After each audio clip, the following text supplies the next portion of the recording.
आज की कहानी है अनोखी मणिका की दिव्य कहानी। एक बहुत समय पहले की बात है।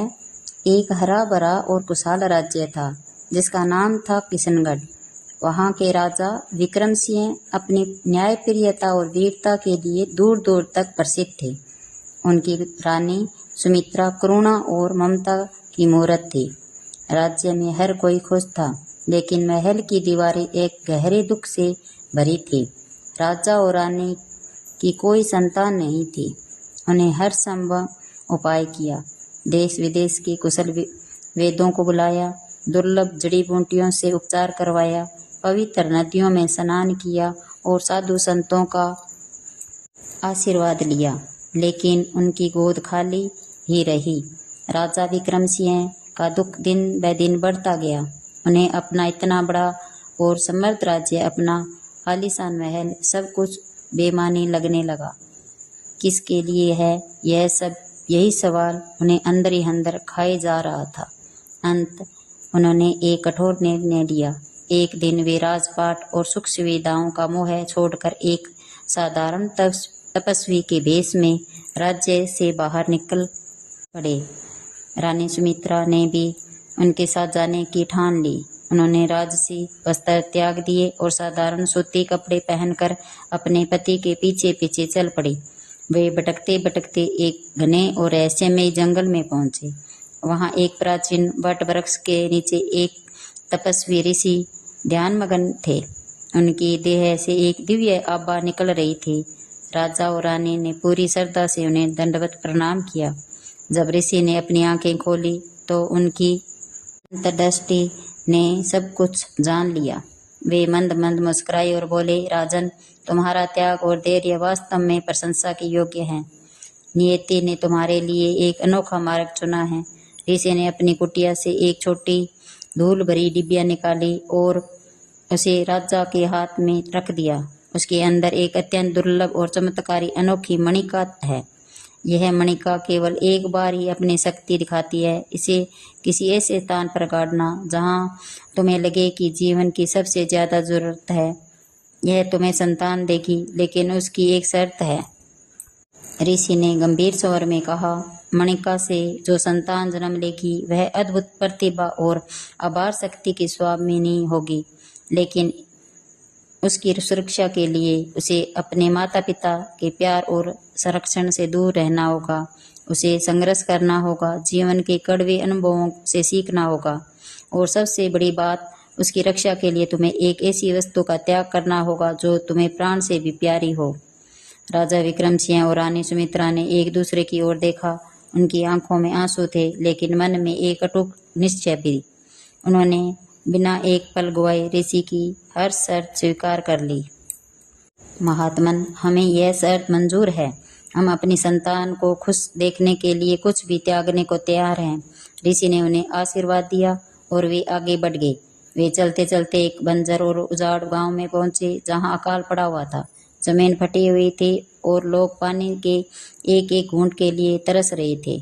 राजा विक्रम सिंह को समझ आया गया कि यह वह स्थान है जहां अनोखी मणिका की सबसे ज्यादा जरूरत है।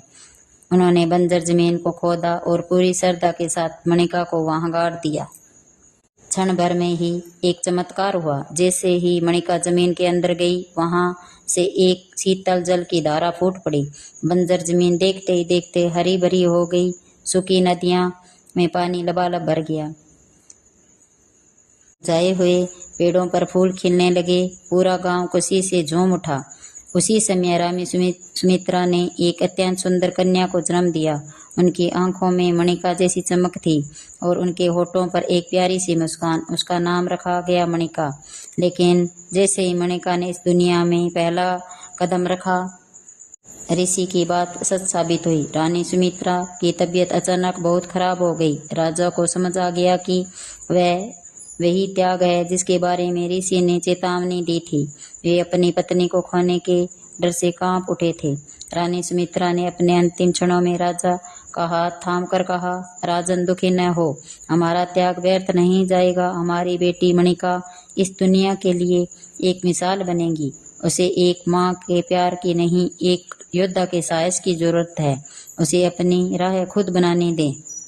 शब्दों के साथ ही रानी सुमित्रा ने अपने प्राण त्याग दिए। राजा विक्रम सिंह का दिल टूट गया, लेकिन वे टूटे नहीं। उन्होंने अपनी पत्नी की अंतिम इच्छा को पूरा करने का प्रण लिया। राजा विक्रम सिंह ने मणिका को अपनी एक वफादार सखी, एक साहसी महिला सैनिक गौरी के हवाले कर दिया। गौरी ने मणिका को एक साधारण किसान की तरह पाला पोसा, लेकिन उसे हर कला में निपुण बनाया। तलवारबाजी, घुड़सवारी, शास्त्र नीति। मणिका को कभी नहीं पता चला कि वह एक राजकुमारी है। वह एक साधारण लेकिन अत्यंत साहसी और बुद्धिमानी युवती बन गई। वह गांव के लोगों की मदद करती, अन्याय के खिलाफ लड़ती और हमेशा सच का साथ देती। उसकी प्रतिभा और साहस के चर्चे दूर दूर तक फैलने लगे। इधर किशनगढ़ पर एक दुष्ट और क्रूर राजा कालकेतु ने आक्रमण कर दिया। उसने राजा विक्रम सिंह को बंदी बना लिया और राज्य पर अपना कब्जा कर लिया। पूरे राज्य में हाहाकार मच गया। जब मणिका को यह पता चला तो उसका खून खौल उठा।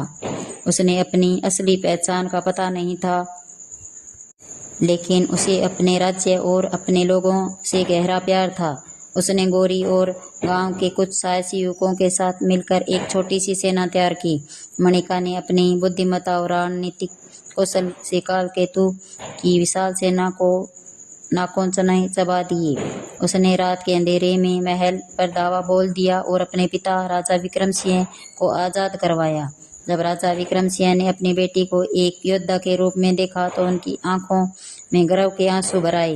उन्होंने मणिका को गले लगा लिया और उसे अपनी असली पहचान बताई। मणिका को यह जानकर बहुत हैरानी हुई कि वह एक राजकुमारी है, लेकिन उसे इस बात पर ज्यादा गर्व था कि वह एक ऐसी माँ की बेटी है जिसने उनके लिए इतना बड़ा त्याग किया था। मणिका और राजा विक्रम सिंह ने मिलकर कालकेतु को हरा दिया और किशनगढ़ को राजा आज़ाद करवाया। मणिका को किशनगढ़ की नई सैनिका घोषित कर दिया गया।